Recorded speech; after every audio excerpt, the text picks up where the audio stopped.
The brisk October wind dances through the hospital window, flicking the thin curtains with a relentless rhythm. It's a room flooded with soft afternoon light, and yet, the air feels heavy, tinged with the scent of antiseptic and uncertainty. In my arms lies our newborn son, his small face crowned with a shock of fiery red hair, a vivid anomaly that neither my wife, Laura, nor I possess. Laura, his beautiful. But the red hair? I murmur, attempting to cloak my confusion with a smile as I gaze down at the baby. Laura, still weary from labor, turns her head on the pillow to look at our son. Her eyes sparkle with a cocktail of fatigue and elation. "Oh, Jack, don't be silly. My grandmother had red hair just like his. It's just genetics playing its games." Her explanation should soothe me, should stitch up the seed of doubt sprouting in my mind, but it doesn't. The room fills with visiting relatives cooing over the baby, yet I feel isolated, as if stranded on an icy floe drifting out to sea. Days turn into weeks, and that seed of doubt germinates, thriving on snippets of overheard conversations and brief, awkward exchanges. The red hair becomes a beacon of my growing suspicion, a crimson flag waving boldly in the winds of my discontent. One cold November morning, I make a decision. With the baby cradled against my chest, I step out under the guise of a walk to calm his fussing. Days turn into destination, however, is the downtown clinic. The genetic test is simple, a swab from his cheek and one from mine. My heart pounds not from the chilly breeze, but from a cocktail of fear and a desperate need for the truth. Weeks drag by with the weight of a secret. When the results finally arrive, they confirm my darkest fears: I am not the father. The paper trembles in my hand, not from the winter chill that has settled into our home, but from a storm of betrayal raging inside me. "How could you?" I confront Laura that evening, the test results flapping wildly in my hand like a wounded bird desperate for escape. Her face crumples, the truth etching lines of panic and sorrow deep into her features. "Jack, I made a mistake. It was just one time. I was scared to tell you. Please, you have to understand." "Understand?" My voice is a roar, drowning out her sobs. "You've broken us, Laura." Yet as I stand there, watching her crumble, a part of me recoils. This isn't who I am, driven by vengeance, fueled by anger. But something has irreparably changed in me, in us. I need to respond, to act, not out of spite, but to salvage what remains of my dignity, to protect my future. I need time, I say, my voice now a hoarse whisper, the fight seeping out of me as the reality of our fractured life settles like dust. That night, I pack a small bag. I look once more at the son I thought was mine, at the wife who betrayed me. My steps are heavy as I leave, the door closing with a soft click that sounds oddly like a full stop at the end of a long, convoluted sentence. Outside, the cold bites at my cheeks, and the road stretches before me, uncertain and dark. But I am determined to find light again, even if it means walking alone. The neon sign of a roadside diner flickers in the pre-dawn gloom, a beacon for lost souls and insomniacs. I pull into the parking lot, the gravel crunching beneath my tires like the sharp inhale of a smoker. As I kill the engine, the silence crashes in, only to be interrupted by the low hum of the diner's ancient air conditioning unit. Inside, the diner is a capsule of time, chrome-lined counters, vinyl booths, and the faint aroma of coffee that has been brewing too long. The place is nearly empty except for a waitress with streaked blonde hair and a trucker nursing his coffee at the far end of the counter. "Morning, honey. What'll it be?" The waitress's voice is as warm as the coffee she pours without waiting for my order. "Just coffee, thanks," I reply, sliding into a booth by the window. The warmth from the mug seeps into my hands, oddly comforting. The waitress, noticing my forlorn expression, lingers. "Anything else I can get you? You look like you could use more than just caffeine." I shake my head, managing a weak smile. "Just a rough night." She nods, understandingly, before returning to her station. As I sip the bitter coffee, my phone buzzes, a message from my best friend, Tom. "Jack, where are you, man? We're all worried." I hesitate, then type back, "Needed some air." "At a diner." I'll be back. Before I can put my phone away, it rings. Tom's name flashes on the screen. Jack! You okay? His voice is thick with concern. Yeah, just had to get out for a bit. We need to talk, man. I've got something that might help you. Can I meet you there?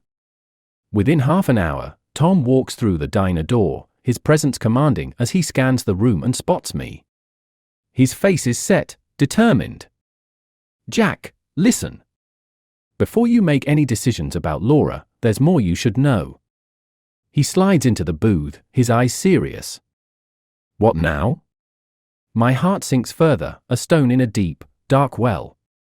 It's not just Laura. I think there's something fishy going on at your work too. I overheard a couple of guys talking. What does my job have to do with Laura? I interrupt, frustration flaring. Just think about it. The timing of your promotion, the sudden business trips. It might not be just coincidence. Someone could be setting you incidents. The implications hang in the air like heavy smoke. The pieces start to slot together, forming a picture so sinister it sends a shiver down my spine. Are you saying? Tom nods. I think it's all connected. And I think we should find out how deep this goes. The sun breaks over the horizon as we leave the diner, casting long shadows across the road.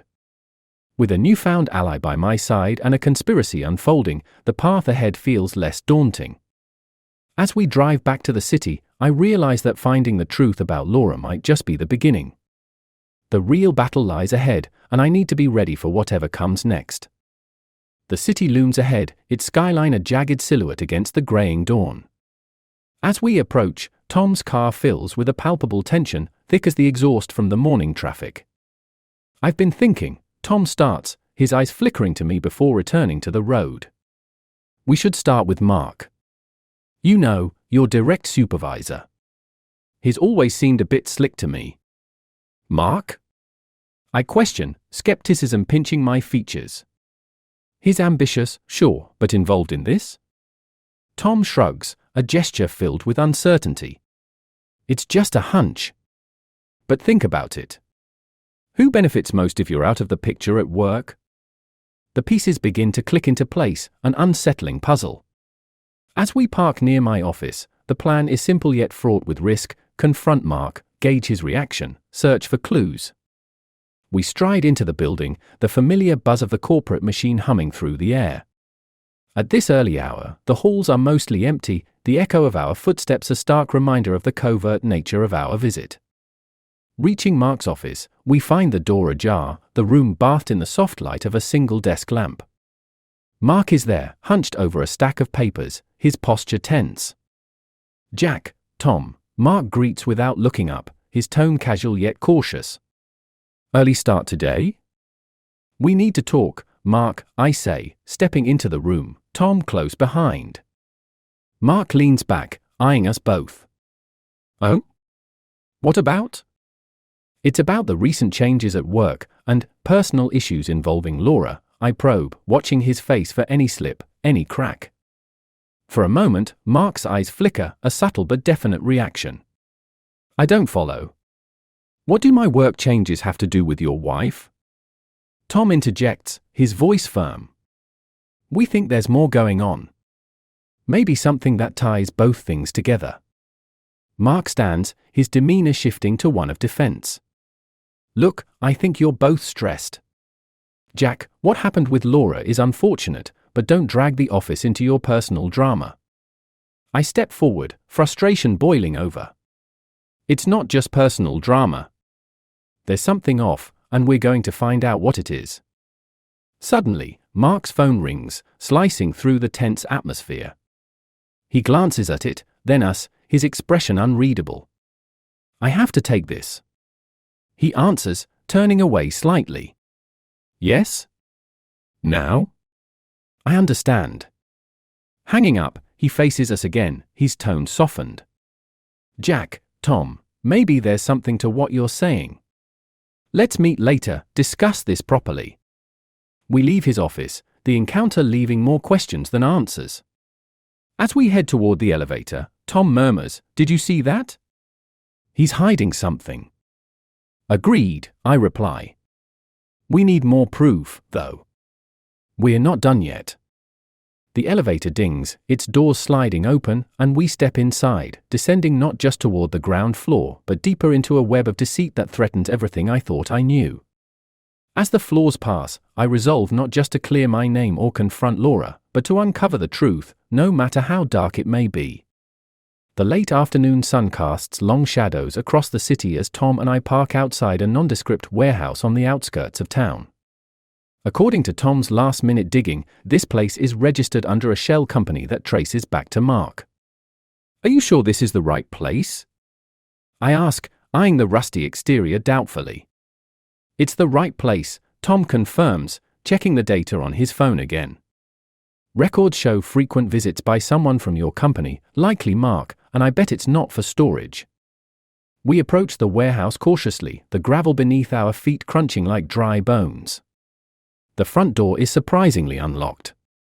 We exchange a look, tension and adrenaline mingling between us, and then push the door open. Inside, the warehouse is dimly lit, vast shelves stacked with boxes create a labyrinthine interior. We navigate through the aisles, our footsteps echoing ominously in the vast space. Suddenly, Tom stops, gesturing towards a faint light emanating from beneath a door at the far end of the warehouse.